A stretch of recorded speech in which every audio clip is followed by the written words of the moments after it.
ikanakurikirana Christmas TV show. Hashize iminsi hari inkuru zivuga ko umuhanzi Bwiza yaba yaramaze gutandukana na Kikac Music, sosiyete yabarizwaga muri Kikac Limited yamufashaga mu bijyanye n'umuziki we. Ni amakuru yatanzwe na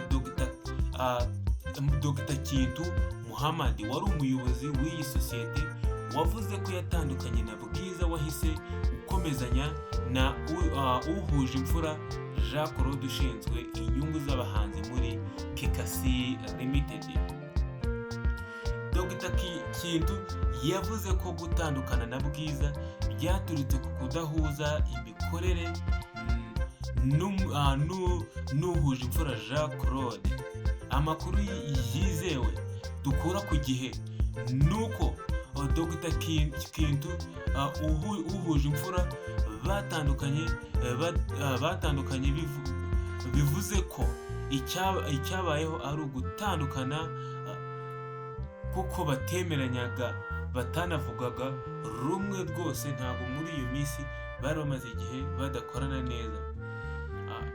Ni inyandiko yakorewe imbere ya noteri kuwa 30 Kanama 2020 ihamya ko Dr. Kintu atanze imigabane ye yose muri Kikac Limited ingana na 50%.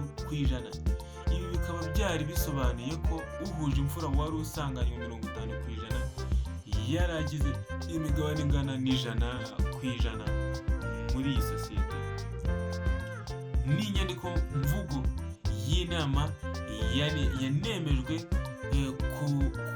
yanemeje ko uhuje imfura ari we wegukanye ubuyobozi bwose bw'iyi sosiyete yabarizwagamo Kikac Music. Kandi iyi Kikac Music rero ikaba ariyo yareberaga uyu muhanzi Bwiza. Uhuje imfura Jean Claude yagize ati, sinavuga ngo habaye iki, ahubwo ni kwa kuntu abantu baba badahuje intego bagafata icyemezo cyo gutandukana. Ni ibintu byabaye mu bwumvikane ndetse hari n'inyandiko zabayeho, kandi ntekereza ko byose bisobanutse. Amakuru ahari ahamya ko nyuma yo kubona ko imikoranire igoranye, aba bagabo bari bahuriye muri sosiyete yakoraga ubucuruzi ifite ibikorwa birimo akabari kitwa Fame Lounge na sosiyete ifasha abahanzi yabarizwagamo Bwiza. Biyemeje gutandukana mu bwumvikane. Ubu bwumvikane bwasize Dr. Kintu asigaranye akabari ka Fame Lounge, mu gihe uhuje imfura we yahawe Kikac Music ibarizwamo Kikac Music, ikaba ari nayo ireberera abahanzi. Nyuma yo gutandukana no kugabana imitungo bari bahuriyeho, uhuje imfura abinyujije muri Kikac Music yakomeje gukorana na Bwiza, ndetse kugeza ubu bamaze gusohora indirimbo zirenga 3. Uhuje imfura kandi yamaze kwinjiza muri Kikac Music Niyo Bosco nk'umuhanzi mushya bagiye gukorana.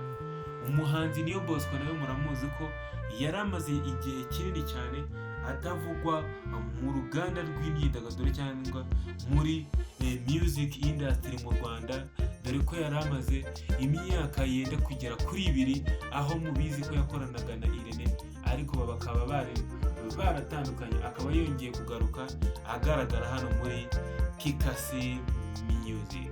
Mwakoze kudukurikirana, mwari kumwe nanjye Bikorimana.